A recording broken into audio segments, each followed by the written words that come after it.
एकछिन तपाईहरु नजुक्किनु होला है त। तपाईहरु नजुक्किनु होला, यो कुनै स्विजरल्यान्ड पनि होइन, यो कुनै नर्वे पनि होइन, यो कुनै चाहिँ सिङ्गापुर पनि होइन। तपाईलाई यस्तो ठाउँ देखाउँछु जहाँ जानको लागि तपाईलाई न पासपोर्टको आवश्यकता पर्छ, न कुनै भिजाको आवश्यकता पर्छ, न तपाईलाई कुनै ट्रान्जिट नै बस्नुपर्छ है।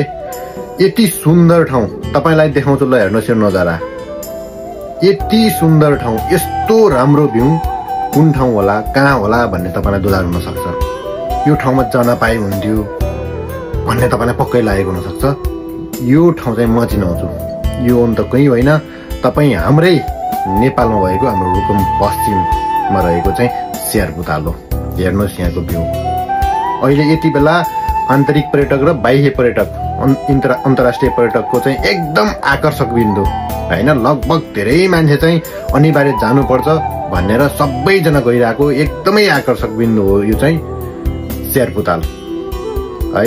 यदि तपाईहरु पनि यो ठाउँमा जानु भएको छ भनेपछि यो भिडियोलाई एकचोटि शेयर गर्नु होला। यदि जानु भएको छैन भने चाहिँ एउटा कमेन्ट चाहिँ गर्नु होला। तपाईलाई कस्तो लाग्छ ल हेर्नुहोस्। यति सुन्दर छ, यस्तो फेमस छ यति बेला। यस्तो देख्दाखेरि कस्तो लाग्छ भने यो ठाउँ तपाईलाई नेपाल होइन, यो त विदेश हो, कुन देश हो, स्विजरल्यान्ड जस्तो, नर्वे जस्तो लाग्छ हैन। तर त्यो कहीँ होइन, यो रुकुम पश्चिमको चाहिँ स्यारबुताल हो। यहाँको यस्तो व्यवस्थित भएको छ यति बेला।